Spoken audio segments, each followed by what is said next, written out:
బియ్యం 50 రూపాయలే కదా ఉండేది, ఇప్పుడు 58 ఏంటి? రేట్లు పెరిగాయమ్మా. ఇలా రోజు రేట్లు పెంచేస్తే ఎలా? పైగా అన్నీ నూకలే. మా చేతుల్లో ఏముందమ్మా?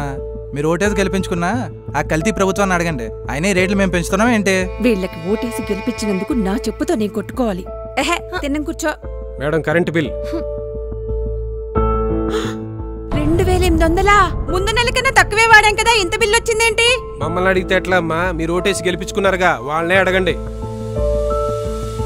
ఏమో మా నాయకుడు వస్తున్నాడు, దండేసి దానం పెట్టి హార్ట్లు ఇవ్వాలి. పదన్ పదన్. అలాగే. అదేంటమ్మా అందరినీ ప్రశ్నిస్తావు? ఈయన్ని కదా నువ్వు ప్రశ్నించాల్సింది. అయినా మనకేం చేశాడని హారతిస్తావు? అమ్మా నమస్తే. అమ్మా నమస్తే. అమ్మా ఈసారి కూడా మీ అమూల్యమైన ఓటు నాకే వేయాలి. ఓటు వేసే ముందు నాకు కొన్ని ప్రశ్నలున్నాయి, ముందు సమాధానం చెప్పండి. నన్నే క్వశ్చన్లు అడుగుతావా? అడుగు. ఇంటి ముందు రోడ్లు ఎందుకు అలా ఉన్నాయి? ఆ రోడ్ల వల్ల ఎంతమంది ప్రాణాలు పోతున్నాయో తెలుసా? ఇప్పుడు రోడ్డు మినిస్టర్ నేను కదమ్మా, ఆయన్ని అడగాలి. మరి ఇంటి పన్నులు, కరెంటు బిల్లులు, నిత్యావసర వస్తువుల ధరలు ఎందుకు పెంచారు? యువతకు ఉద్యోగ అవకాశాలన్నారు, ఎక్కడా? మెగా డిఎస్సి ఎందుకు పెట్టలేదు? రైతుల కోసం ఏం చేశారు? హారతేదో ఇస్తా అన్నారు, అది ఇస్తే మేము వెళ్ళిపోతాం. ఆగండి, హారతేగా ఇస్తా.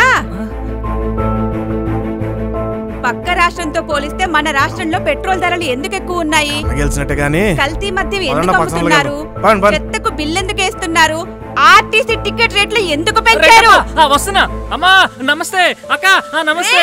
ఆగండిరా, నా దగ్గర ఇంకా చాలా ప్రశ్నలున్నాయి, సమాధానం చెప్పెళ్ళండి.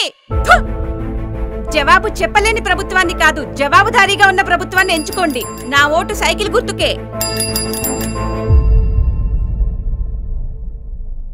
జరుగు జరుగు జరుగు జగన్ ఖాళీ చేయి కుర్చీ, జనరాజ్యం వస్తున్నది ఎన్నికల్లో గెలిచి.